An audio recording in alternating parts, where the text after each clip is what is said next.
Okay, hi guys. We're here with Joe.Dearing. He's a coach over in the UK, and we're going to talk to him about how he got started and what he's doing now, and the club progression and swimming progression that he's working on. So, hi Joe, how you going? Hello, not too bad, thank you. How are That's you? Yeah, doing well, mate. Doing well. A bit of a rainy day, but it's not too bad. Yeah. Mate, give me a bit of your background. What do you sort of do, and what have you been doing in the past? How'd you get into swimming, stuff like that? Basically, I got into swimming myself. I started competitive swimming. I was quite a late start, really. I started training at Haden Hill around the age of 12, 13, roughly. Hmm. That's the club I'm currently head coach at the moment. I started there as a swimmer myself around, yeah, the age of 12, 13.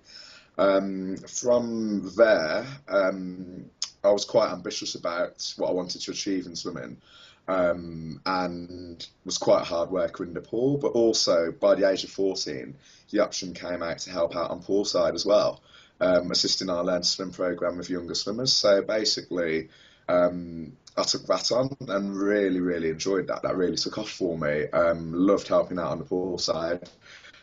So from there, I was still swimming at the time, but eventually the work on pool side just gradually started taking over.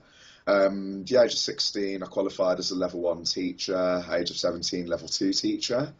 So then I was quite an active teacher on the pool side for Haden Hill's Learn to Swim programme. From there, at one point, the club faced a very, very bad time, as in a load of them was left. The club had quite a good reputation at the time, which dipped quite significantly. The performance of the club dipped quite significantly.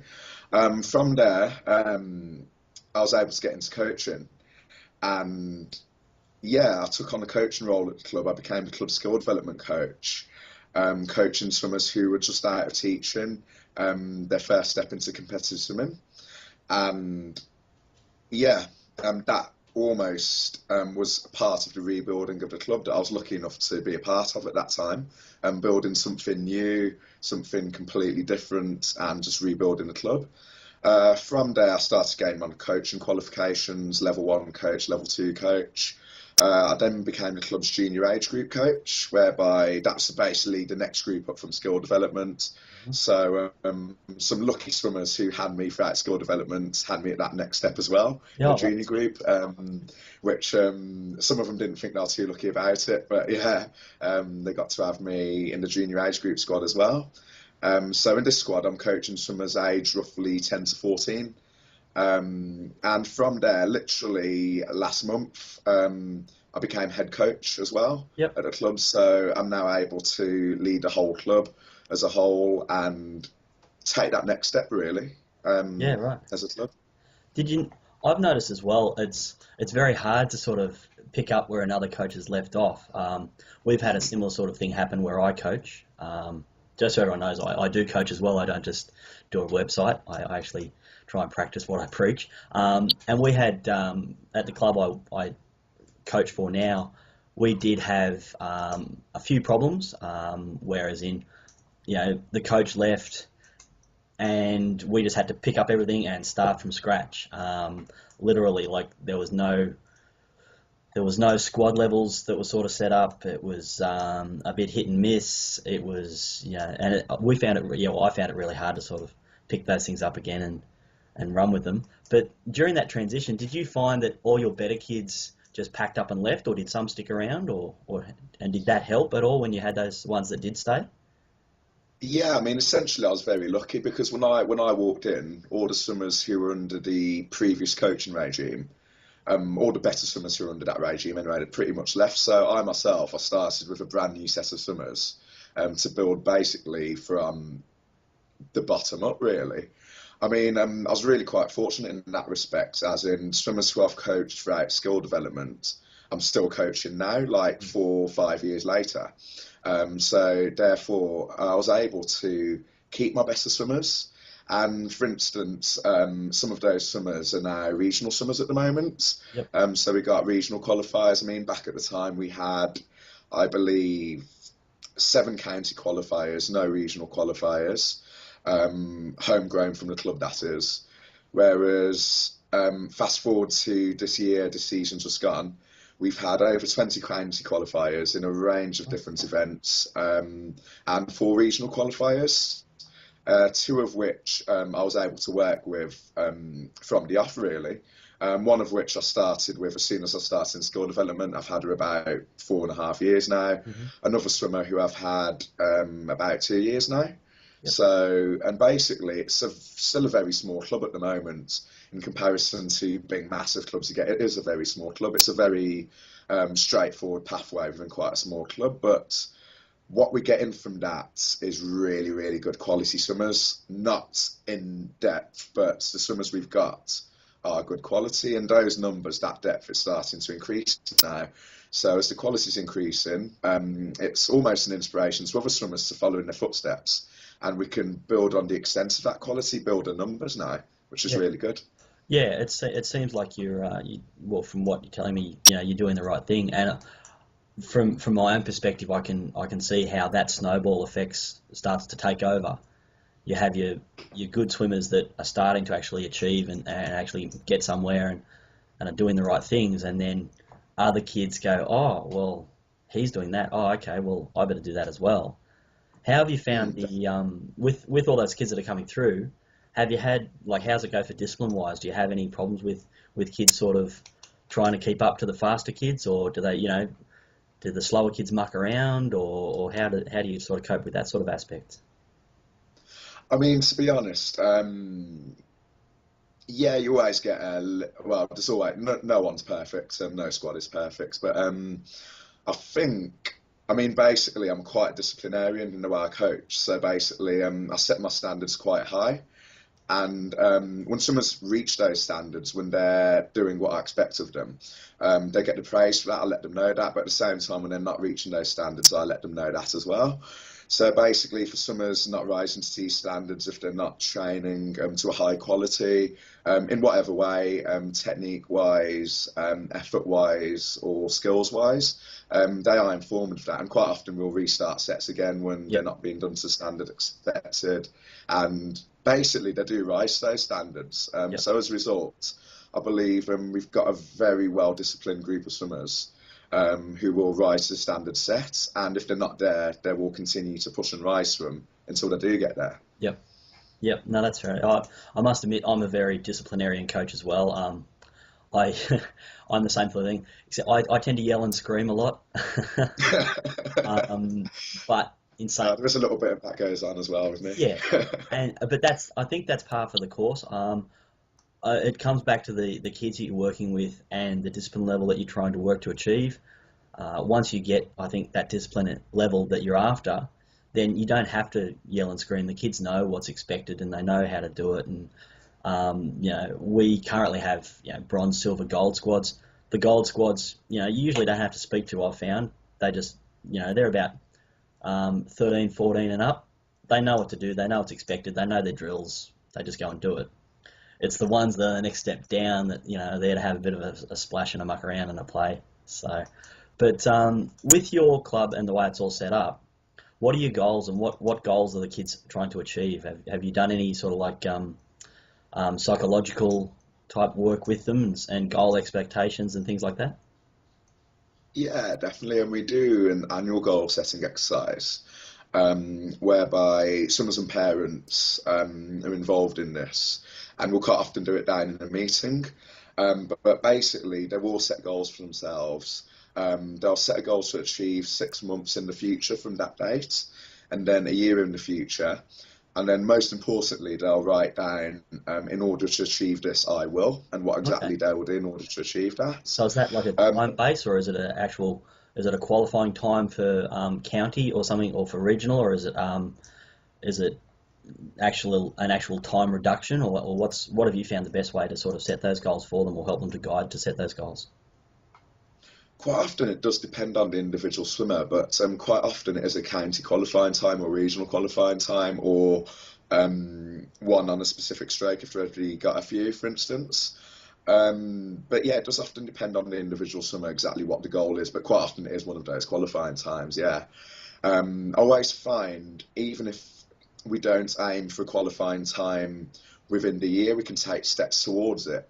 So, for instance, we're very realistic with summers as well as ambitious. It might take a summer a few months to achieve that goal, a year, a couple of years, Hmm. but we'll just take steps towards it. So, for instance, the goal in 6 months might be to be within 10% of the qualifying time, and then they can take that next step from there. Yep. I mean, and I'd emphasise from all the time when we're doing that, it's all about their long-term goals. So it's not all about, for instance, at the age of 11, 12, being as fast as they can there and then. Hmm. It's about the process and getting them to the best possible place they can be by the age of 16, Yep. 17, 18 to achieve the best they can in the long term. Yep.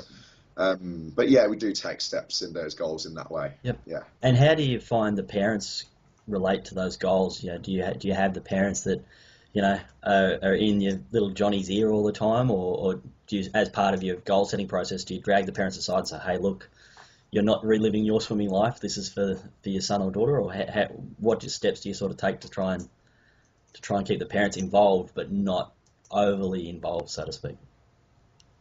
I mean, I think it's a case of just constantly educating the parents as well as the swimmers.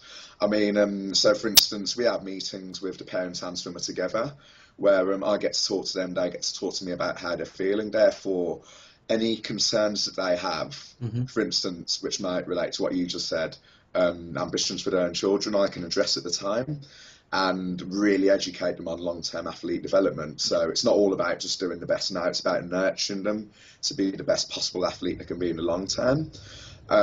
So yeah, those parents meetings, both individual parents and swimmers meetings and parents meetings as a whole, with the whole club membership, we can basically educate them in that way and say, this is what we're aiming to do, this is what we want from our swimmers, this is how we're going to achieve those goals, this is what we need from you as parents to do. Hmm.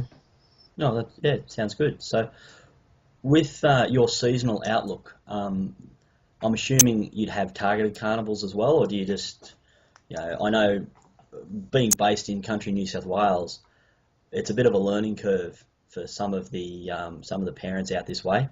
They sort of think swimming is a thing that you just do every weekend. Like every weekend, we just go to a carnival for 6 months of the year. That's what we Yeah. do. We just go out and we'll go to this carnival and that carnival, and then they come back to some coaches and they'll go, well, little Toby didn't do well, or little Johnny didn't do well, or my daughter was swam terrible. So do you guys have targeted carnivals, or how do you guys run your seasonal program? Yeah, we do have targeted competitions. Yeah, we do definitely. We would highlight them in our annual plan. To be honest with you, so we have an overall annual plan and our target competitions there. As well as those, we have what I call preparation competitions. So not every competition is a target one. Yep. Some of them we will just continue training as normal through it, Yep. and it's more competition experience. But I think, particularly at the younger age, even the targeted meets, you use more as experience than to actually performing. Hmm. So, I mean, at a young age, PBs, yeah, they might be due to training, but they also might be due to growth or anything. Yeah. And similar, not achieving a PB might be due to a growth spurt at that time affecting them.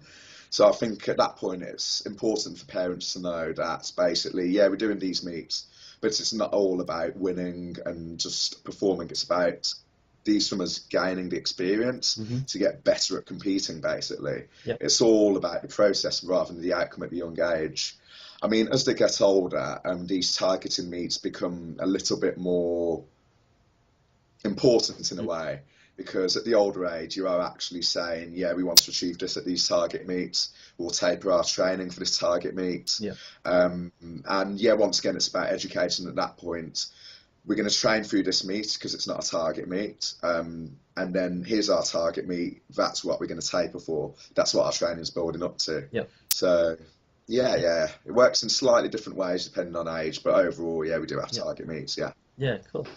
So looking back over your coaching career, what would you say would be one of the hardest things you've had to do, or what's an example of where you were completely lost and sort of, you had no idea of how to sort of take the next step forward? Have you had an experience like that? Just because I'd like, other coaches to be able to watch this and go, oh, geez, I'm not the only one that had to do that, or, oh, okay, well, I'm up to that now. What, I can try X, Y, Z, for example. Um, I guess it's one aspect has seen my biggest fear since I started this process come to life. So, for instance, once the club lost all its swimmers and once we started rebuilding this new regime, my biggest fear has been the same thing happening. Mm. Swimmers leaving, going elsewhere, and us being right back to where we started again. And in order to keep clearly talented swimmers in our programme, despite the fact our programme's lost its reputation, has been challenging in some respects. Because we've got a very good selection of talented swimmers, but I have the feeling, and I believe this came to light once, only once, luckily, in the 4 years I've been coaching, where swimmers look at another club that's performing better, not due to the training they're doing, but due to the fact that they've already got that reputation and they've got these numbers already, the strength and depth. And they look there and say, what are they doing right that we're not doing, basically? Yeah. Now, I've had 3 swimmers who were quite closely related leave when this happened. Well, I believe several different reasons were given to me why they left, but I solely believe that this was the reason, that they thought the grass was greener on the other side, that this club that was in Division 1 at the top was basically where they needed to be in order to progress. From there, I thought, wow, these swimmers were part of this regime. They were talented swimmers, hard-working, and now they've gone because they didn't trust what we were doing. But at that point, my fear was, who else is going to follow them? Yeah. But no one else has at all, because I know we've got a good selection of talented swimmers who really believe in what we're doing, who are really engaged with us. So it's just a case of, I believe, not taking things personally. That's probably been my biggest stumbling block, the biggest thing that's made me feel lost, taking things like that very personally. At the end of the day, it's not personal. I read something, nothing's personal even when it is. Yeah. Which is kind of true in a way. Once you analyse it, it is true. So I just stood back, looked at it objectively. I know even at elite level, swimmers leave clubs, so it happens.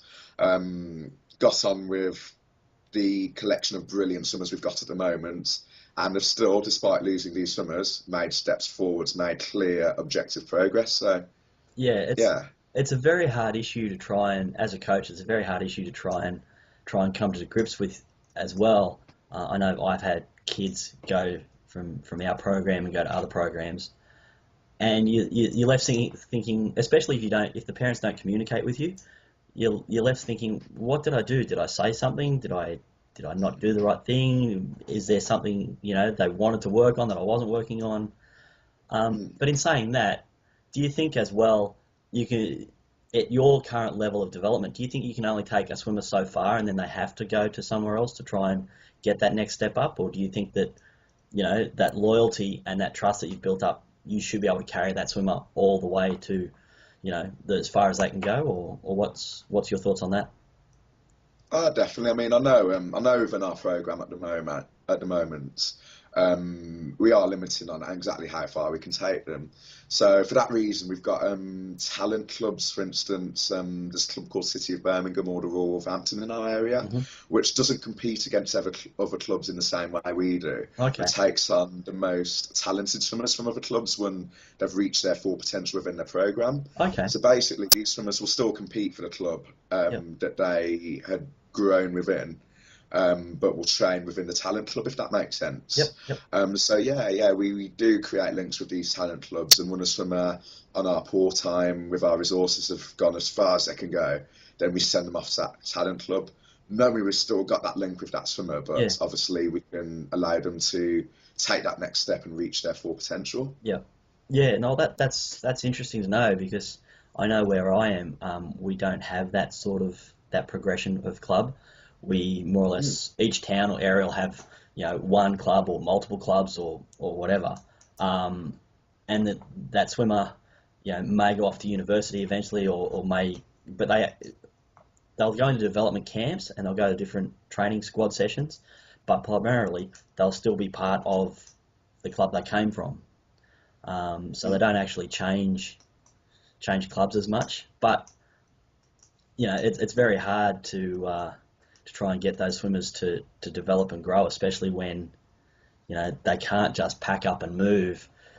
The next club might be 2 hours away, or especially in regional area where I'm based. Our towns are at least an hour apart. The town I'm currently in has only got one club. The next town over has got four. So, Okay. Wow. another town that's an hour away as well has only got one.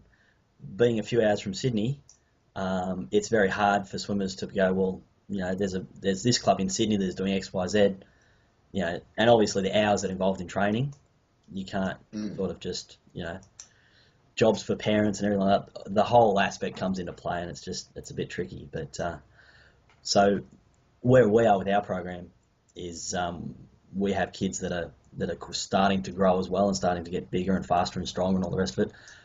It's just interesting to know that there is that second tier in other countries that these kids can go on, and it's something maybe the Australian community for swimming can look at. But yeah, all right, cool. So what else? What other advice would you give a coach just starting? Like, do you think they should do more theoretical stuff before they start coaching, or do you think they should do more practical, or what's, if you could go back and go through the ideal training program, what do you think you could do? I'd say both theoretical and practical. I think a combination of both is very important. I mean, yeah, I think the way I learned, looking back on it, just literally reflecting on it just now, was quite ideal. Really. I mean, I learned to swim. I got to build my foundations, my core, and then to progress on to coaching. I think my progression's been quite linear and quite structured, which is really, really good. I think if anyone's starting out in coaching, yeah, both theory and practical is really important combined. I think a good mentor is really, really important. Someone experienced and successful who can, and I was lucky enough to have that from a few different people actually, and still have it now, which is really good. Someone experienced and mentor who can see you coach on a regular basis, give you advice, and work with you basically. Both on your theoretical aspects and your practical aspects. So it's really important, what you should be doing with these swimmers based on their specific stage of development. So you're not giving them inappropriate work. You're giving them the most appropriate work to allow them to achieve the best they can in the long term. Mm-hmm. But at the same time, though, you need to know how to deliver it practically as well. Yeah. So it's not just about telling them what to do and letting them get on with it. There's the feedback, the motivation, the constant communication that's really, really important. So yeah, theory, practical, help from a mentor is really, really important. Yeah, and I'd say that goes alongside going on a training course, definitely. Yep. Okay. So on that sort of that mentoring thing as well, what do you think upcoming coaches should look for in a mentor, as well as, do you think they should have a couple of mentors or just have the one, or what's your feeling on it? I believe a couple of mentors is really, really good, because from that, I think everyone has their own individual style, Yep. and I've grown to learn that in a lot of things to do with coaching, it's not just a right or wrong answer.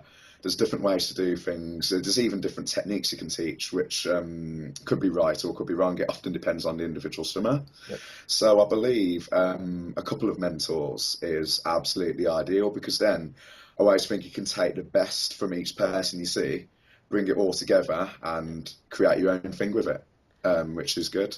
Yeah, the reason why I'm smiling so much is because I think exactly the same. Mm. I completely agree with that. You sort of, no coach is ever the same and no kid is ever the same. And the way you might tell one of your swimmers to do a drill or, prep for a race, I could come along and change two words in a sentence, Mm. and it might sink in, whereas with previous it might not with another person. So it's very interesting to sort of to hear that and to know, for example, I'm not the only one that thinks like that. So, Yeah. so do you think, being an ex-swimmer yourself, do you think that is a good base? I mean, there's the old saying that people who do and people who can't teach. So do you think it's important to be an ex-swimmer to be a coach, or do you think I think it can take it up? helps initially. I think it helps initially, but I don't think it's vital. For instance, when you're getting into coaching, when you're learning about different training zones, for instance, aerobic, anaerobic, things like that. It makes a lot more sense once you've been doing it yourself. Yep. So it will be a lot easier to grasp initially if you were an ex-swimmer. But I don't think it's essential. I think from there, even the coach who hasn't been in swimming themselves could grasp that, and they would, and they have. And then it's basically down to the drive of the coach and the nature of the coach, basically, from there. So I don't think it's essential at all. No, it does help initially, but not essential. Fair enough. And what about? I've heard a lot of coaches try to be a friend of the kids as well. Like, what's your aspect on that? Do you think are you there to be their friend, or are you there to be their conscious on steroids, so to speak? To be that dark voice in the back of the head that says keep going, keep going. So what's your sort of take on that? I mean, first and foremost, it's quite funny. A line I always say is, I'm not here to be liked, I'm here to do a job. Yep. I do say that quite often. I do believe that is very, very true. At the end of the day, you are there to do a job, not to be their friends. But I believe in order to do that job, sometimes you do, in a way, have to not be their friends, but build a good relationship with them. Because there's a say gets to where they don't like you, they wouldn't work for you. So therefore, it's difficult to do your job and get the best out of them.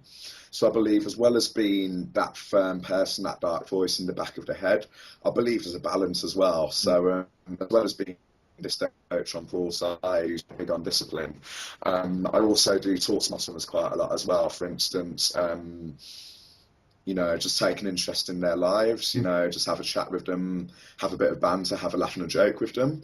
And at good times, that lightens the mood and it makes it more enjoyable for them. So I believe that's part of the coach doing a job as well, making sure these are happy within the training environment and happy to work with the coach. And that in turn is part of getting the best out of the swimmer. So it is a combination of the two, really.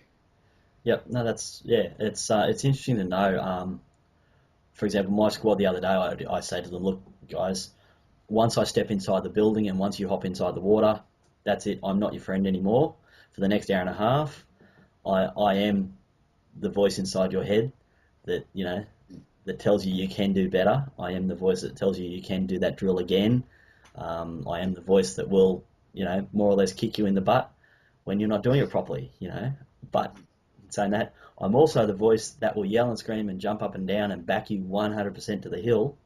I will do everything I can within my power to help you guys out and do whatever you need. I'll back you. I'll even stick up for you in front of your parents, provided you're doing the right thing. Yeah. And a lot of the kids sort of step back when they heard me say that. I'm not their friends, like, oh, hang on.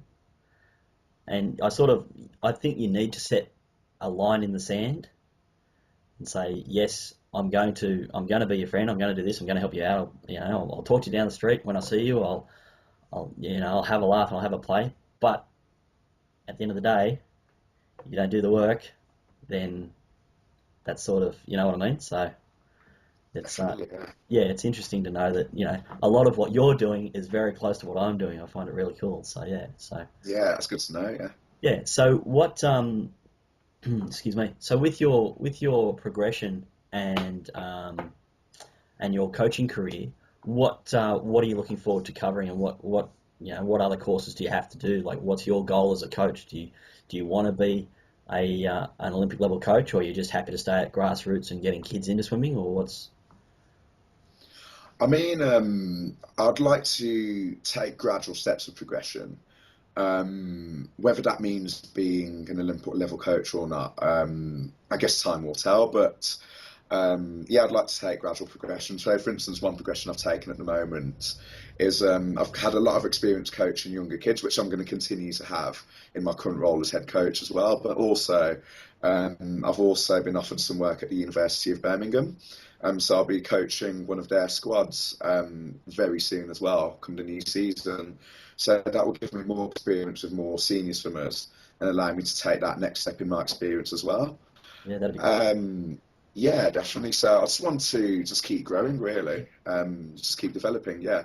It's I look at it in the same way as swimmers, really. I always say to them, don't stop there, don't be satisfied, keep growing, keep developing. I apply that to myself as well in coaching.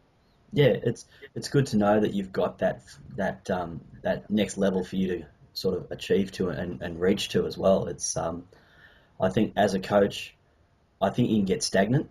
I think Mm, if you do the same thing over and over and over again, then you do become, for lack of a better word, probably arrogant in your coaching methods as well, and just go, well, this has worked for me for the past 10 years. So if it ain't broke, why fix it? It's mm. whereas I try to think, well, if it ain't broke, you can still make it faster. But that's Yeah, that's sort of definitely. you know my my upbringing as well. So with your your progression as a coach, you obviously you get to that university level. It'll be interesting for you to will you be able to use the resources of the university as well? Like have they got their own sports department there that you can actually utilize? And if so, can you transfer that back to your current club? Yeah, I'd like to think we could create a good relationship, definitely. I mean, I'm very lucky to be offered this role actually because there's literally a 50-metre pool being built at the university, Yeah, right. and that's from my role start, so that is Oh, absolutely ideal. brilliant. Yeah. And it's not so much good as a link I've had, but our club will also have access to that 50-metre Oh, pool. yeah, So it's very good. Yeah. great. Okay. Well, we might just start wrapping it up if that's all right. So, um, put just with your coach's hat on again. What would you tell? What would be two things you would tell kids that are, at the age of say 10 or 12 that are looking to go into swimming? What would be two bits of advice you'd tell them if you had them, if you had 5 or 6 minutes with them? Basically, I'll let them know that's a long journey, basically, and that everything they're doing now is to build them up to be the best they can be in the long term, to get them to GB level, international level, to get them as far as they can in the long term. And I'd let them know exactly what we're doing in order to achieve that. So I would really focus on the importance of every session to them, every skill, every stroke. Every turn is an opportunity to make the turn better. Perfect streamlining, everything is an opportunity to improve all of the time, every stroke. And I'll just really enforce to them how important it is to use those opportunities at that young age to get into good habits. Yep, yep. No, 100%. You got 100%, mate. Got me 100%. So, what would you say to other coaches as well? Like, if you could have, two topics that you'd really like to talk to other coaches about, what would they be? On a similar note, really, it would be that really. So one, for instance, just that quality that needs to be instilled. I always think, why do something if you're not going to do it right? Hmm. Why swim 24 meters down the length and then stop? You finish these lengths, you make every single aspect of it count. So I'd really focus on the importance of that, driving good quality into swimmers every session, making sure they're making everything count. There'll be that, and there'd also be the psychological aspect as well, which is quite closely linked, to be honest with you, with what I've just discussed. But both the coach and the swimmer being in that frame of mind to achieve, basically, being that committed, that disciplined, that dedicated. The coach, I believe, has to set the standards. So, for instance, if a coach is going to hold themselves to quite poor standards in the way they coach and what they give to swimmers, then the swimmers in turn are going to respond by giving to poor standards. If the coach hold themselves to a high standard, with what they expect and what they do themselves on pool side, the quality of what they deliver, those swimmers will match that. And that frame of mind, particularly in young swimmers, will carry through and it can only end in success. Yep. Fantastic, mate. Thank you very much for your time. So I'll have a whole heap of information in the show notes. So, but in the meantime, if anybody wants to get in touch with you, what's the best way for them to do that if they want to speak with you about coaching or about your club or about what you're doing next? What would be the easiest way for them to get in contact? They can contact me on LinkedIn or via email if they wish. Yep. I'll put I'm that. also happy if, I'll put your email in the show notes as well, so that'll be there. So, oh, that's brilliant. I'm also happy for my personal number to be available as well if, yep, yeah, people can contact me by mobile. no worries. All right. Well, once again, thanks very much for your time, That's and fine. I hope all the best in your career, and I hope to speak to you again soon. Thank you. It's been a pleasure. Thank you. Cheers.